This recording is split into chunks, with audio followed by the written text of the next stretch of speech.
আসসালামু আলাইকুম ওয়া রাহমাতুল্লাহি নবীন স্কুলের সবাইকে স্বাগতম। আমি মোহাম্মদ নাজমুল হোসেন। দেখো আমাদের আজকের ভিডিওটি ষষ্ঠ শ্রেণী গণিত অনুশীলনী ৫ পর্ব ২ আমরা রাখবো হচ্ছে দেখো যে আমরা এই পর্ব ২ এ রেখেছি নিচের সমীকরণগুলো সমাধান করো ১২ থেকে ২৩ পর্যন্ত। আমরা এই ভিডিওতে ১৬ পর্যন্ত অঙ্ক দেখাবো। একেবারে সহজ কিন্তু অঙ্ক। দেখো তোমাদের কিন্তু বীজগণিতে প্রথমেই একেবারে সহজ অঙ্ক রাখা হয়েছে। আমরা প্রথম পর্বে কিন্তু সংজ্ঞা এবং কিছু নৈবিত্তিক আছে সেটা নিয়ে আলোচনা করব। যারা এখন পর্যন্ত ভিডিওগুলো দেখোনি পরবর্তী ভিডিওগুলো একটু দেখে আসতে পারো।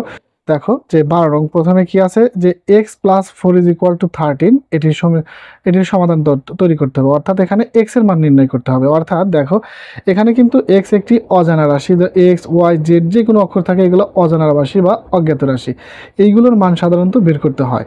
তাইলে দেখো, এবং এখানে বিশেষ তেমন কোনো সূত্র নাই, শুধুমাত্র একটাই কাজ যে চিহ্ন এক পাশ থেকে অন্য পাশে গেলে সেগুলো পরিবর্তন করতে হয়। সেগুলো কি পরিবর্তন? যদি তোমার যোগ থাকে তাহলে চিহ্ন ওই পাশে গেলে কিন্তু বিয়োগ হবে। এরপরে দেখো এই পাশে যদি গুণন থাকে তাহলে ওই পাশে যা কিন্তু ভাগ হবে, এতটুকুন মনে রেখো। আর যদি বিয়োগ থাকে এই পাশে আসলে যোগ হবে, ভাগ থাকলে গুণন হবে, এতটুকুন। এছাড়া বিশেষ কোনো সূত্র নাই। এবং প্লাস মাইনাসে মাইনাস এইগুলো একটু লাগতে পারে। দেখো প্রথমে আমরা 12 নং প্রশ্নের সমাধান করাবো।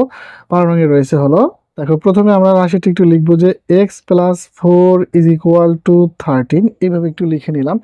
এখন প্রথমে কিন্তু দেখো যে এখানে একটা কথা, যে এখানে যদি মাঝখানে ইকুয়াল থাকে তাহলে প্রথমে বা ব্যবহার করতে হয়।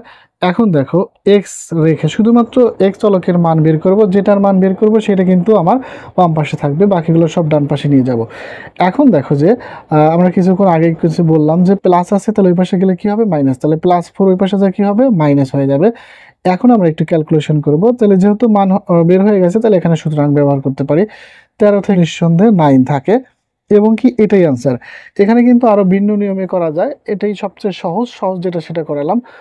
আরেকটা নিয়ম আছে কি, যে উভয় পক্ষে মাইনাস, ধরো যে +4 আছে, উভয় পক্ষে -4 বিয়োগ করে, ওইটা না করে আমরা এইভাবে একটু সহজভাবে উপস্থাপন করব, কারণ আমরা পরবর্তীতে যে বড় বড় ক্লাসে আমরা ঠিক এইভাবে সমাধান করব, যত বড় সমাধান না হয়।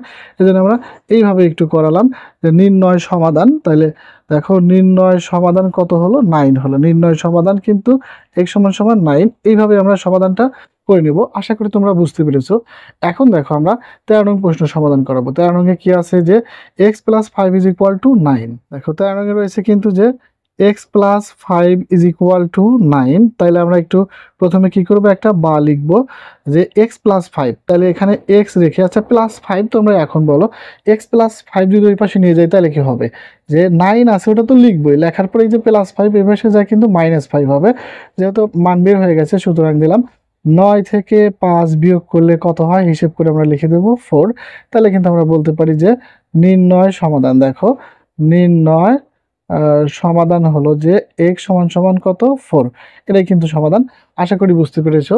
এখন আমরা 14 নং প্রশ্নের সমাধান করব। আর অঙ্কগুলা কিন্তু দেখো খুবই ইজি অঙ্ক। বীজগণিত কিন্তু এর আগেও তোমরা করেছো যে 4.23 এ, তার চেয়ে কিন্তু অনেক সহজ। এখন আমরা 14 নং প্রশ্নের সমাধান করাবো। দেখো 14 নং এ কি রয়েছে? y + 1 = 10। আশা করি তোমরা এখন এটা নিজেই করতে পারবে। তোমরা কি করো? একটা কাজ করবে, ভিডিওটা স্টপ করে নিজে সমাধান করে তারপর আমার সাথে উত্তর মিলিয়ে নাও। দেখো তোমাদের সঠিক উত্তর হয় কিনা। দেখো 14 নম্বর প্রথমে আমরা কি করব?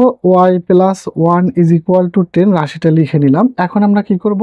যে অবশ্যই প্রথমে কিন্তু একটা বা ব্যবহার করব। তাহলে দেখো y যে +1 ওই পাশে যা কি হবে? অবশ্যই কিন্তু +1টা যে ওই পাশে যা -1 হবে। তাহলে ক্যালকুলেশন করলে সুতরাং y = 10 থেকে যদি 1 বাদ দেই তাহলে কিন্তু সেটা কি থাকে? 9 থাকে। এটাই কিন্তু সমাধান। সবচেয়ে সহজ নিয়ম। দেখো আরেকটা নিয়ম যদি করি তাহলে সেটা কিন্তু অঙ্কটা বড় হয়ে যায় এবং জটিলও হয়ে যায়। তাহলে আমরা লিখতে পারি যে নির্ণয় সমাধান। দেখো নির্ণয় সমাধান x = কত? 9। এইভাবেই কিন্তু আনসারটা লিখে দেব। এরপর দেখো আমরা সমাধান করাবো এখন 15 নম্বর অঙ্ক। তাইলে 15 নম্বর অঙ্কে কি রয়েছে? 15 নম্বর অঙ্কে দেখো রয়েছে হলো যে এখানে কিন্তু বলছে y - 5 = 11। তাইলে দেখো প্রথমে যদি আমরা লিখি y - 5 = 11, তাহলে প্রথমে কি করব? বা ব্যবহার করব। দেখো প্রথমে আমরা বা ব্যবহার করব, তাহলে y, এইবার দেখো -5 ওই পাশে যে কি হবে? অবশ্যই প্লাস 5 হবে। তাহলে 11 + 5 এখন সুতরাং আমরা লিখতে পারি যে 11 প্লাস 5-এ কিন্তু এখানে লিখতে পারি আমরা যে 16, যে 11 আর 5-এ কিন্তু যে 16 হয়, তাহলে এটাই কিন্তু আমার সমাধান। তাহলে কিন্তু আমরা এখন লিখতে পারি যে নির্ণয় সমাধান। দেখো নির্ণয় নির্ণয় সমাধান Y is equal to 16, Y এর মান এখানে কিন্তু যে কোনো মান আসতে পারে, যে শুধুমাত্র এক্স না, এক্স এর মান, ওয়াই এর মান, জেড অথবা এ বি যে কোনো অক্ষর দিতে পারে। সেই চল অজ্ঞাত রাশির মানটা আমরা বের করলেই আমাদের সমাধানটা হয়ে যাবে। এরপরে দেখো আমরা সর্বশেষ 16 নম্বর অঙ্কটি করব। Z plus 5 is equal two 15, এটা সমাধান করব। দেখো প্রথমে কিন্তু আমরা রাশিটা লিখে নেব যে Z plus 5 is equal two 15।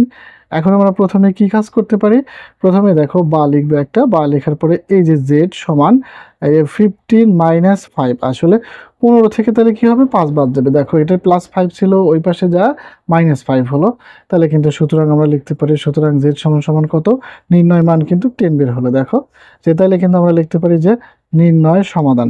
তাহলে আমাদের নির্ণয় সমাধান কি দাঁড়ালো, এখন নির্ণয় সমাধান জেড ইজ ইকুয়াল টু 10।